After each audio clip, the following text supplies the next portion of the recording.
Hi everybody, I'm actually just getting ready for a shoot that we're about to go out on now. We're going to be doing an outdoor shoot, which is definitely adding to the fun factor of this edition of Property Hunt. We'll be covering an overseas property today, so that should be quite fun. Stick around to find out which and more here on Property Hunt.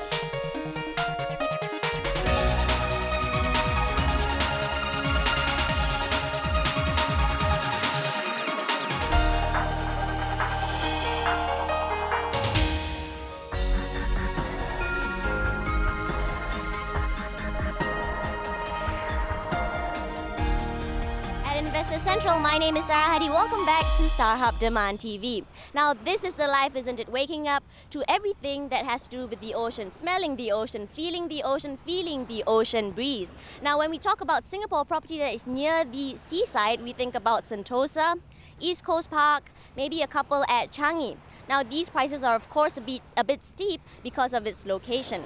Now, when we think of taking a beach holiday, what do we think of? First thing, Bali, of course. Now, Bali is quite commercialized, so let's think about this. Lombok, Indonesia, which is set to be the up-and-coming tourist destination in the near future, of course. Now, we can't really bring you to Lombok in itself, but what we can do is direct you to the people who know more about it and can answer your questions about investment opportunities there. So now, the Property Hunt is now hunting for Gary Simon. Let's go. So where it is that the show flat is just around the corner. Let's just go and take a look and see whether we can get some questions about and answers from the people here. I'm looking for Gary. Hello, Sarah. Hello, Gary. Nice to meet you. Nice to meet you. Come in, please. Thank you. Welcome to Tierra Group. This is Gary Simon, the director of Tierra Group. Yes. Yes. So tell us, where's the beach? Where's the beach? The beach Yes. is down here in the showroom. Are you sure? In the aircon. Let's just go take a look. Down here to the property gallery, and I'll show you a beach. Nice. It's just ready to jump in. But no, I don't see water. No, there's no water here. The water's on Lombok. Oh. Ah, I see. Property gallery for Lombok. I see. The resort that we're developing in Lombok, Indonesia, Sundancer Beach Resort. But this is where we bring the investors to show them how it works. So this is not an actual show flat by itself, it's just a virtual sort of thing? Yes. It's what we call our property gallery. We're developing in Lombok right now. We're also developing in the United States a PGA golf course in Branson, Missouri. So as our properties are ready to be sold, they'll come in here and be featured in the gallery for Singaporean investors. Excellent. So tell us more about Sundancer by itself. Sundancer by itself. Well, let me show you where Sundancer is located, first of all, on our magic screen here. Magic screen. I see. Nothing magical about it yet, but... No, nothing magical about it yet, but it's one of these Ubik systems where we can move things around to show people where everything. But I've set it to show where we're located, where Sundancer Beach Resort is located, next to Desert Point, a surfing point in Lombok, 22 miles from Bali. For people that know Bali, Lombok is known as the unspoiled Bali. So the uncommercialized Bali, in a sense? At this point in time, yes.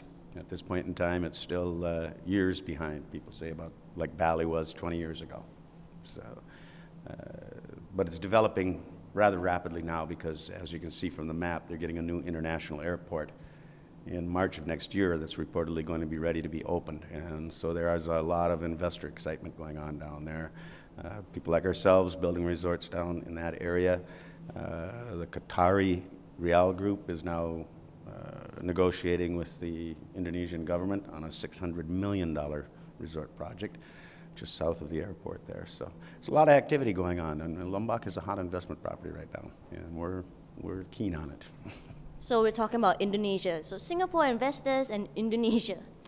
How do we get there in the first place? How do we get that? Well, you might ask yourself, what country in the world invests more money in Indonesia than any other single country in the world? Which is? Singapore. $4.3 billion a year. So they're pretty confident to use the Singaporean taxpayers' money on investing in Indonesia. Not surprised there. So you're talking about the international airports that are opening here. So how will this affect investment opportunities here? Well, obviously, it's going to increase tourism. Bali is being a bit overused at this point.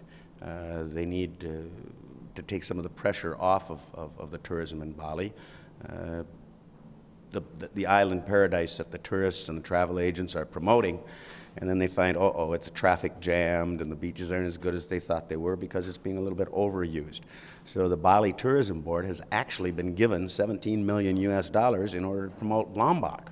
And that's the reason for a new airport at Lombok and everything else. It's got to take some of the pressure off of Bali. President Yohono has committed himself to making Lombok the next premier travel destination for tourists to Indonesia. So that's why it's located next to an already high demand area, Bali, and they're getting a new international airport. In the first year, stage one of the airport's development, the Air Commission of Indonesia is predicting 1 million new tourist arrivals in the first year. That's going to increase a lot of investment. It's going to increase land value there. It's going to provide opportunities for businesses, resort developers like ourselves, hotel operators, and that sort of thing. They're predicting in this Air Commission report that by the year 2020, they will be reaching the figures that Bali is figuring now on about 6 million tourists a year. So about 10 years from now, it's forecasted to be the second Bali, basically. That's what they're saying. That's what they're saying, yes. Exactly how big is Lombok? Lombok is 72 kilometers across and 4,725 square kilometers of land, which is 7 times the size of Singapore. And just slightly smaller than Bali, just slightly smaller. Okay. Population there is 4.5 million people, mostly Sasaks and Balinese. Originally, the Sasaks ruled the land, and the Balinese came in and conquered them and became tax collectors, and there was a lot of Sasak rebellion over the years until the Dutch came in and annexed the island. I believe that was 1895. Somehow the Dutch managed to get the people harmonious again. Now there's even intermarriages between the Balinese and the Sasaks. And then, of course, the Dutch left in, I think it was 1958 when Indonesia got its independence from the Dutch. And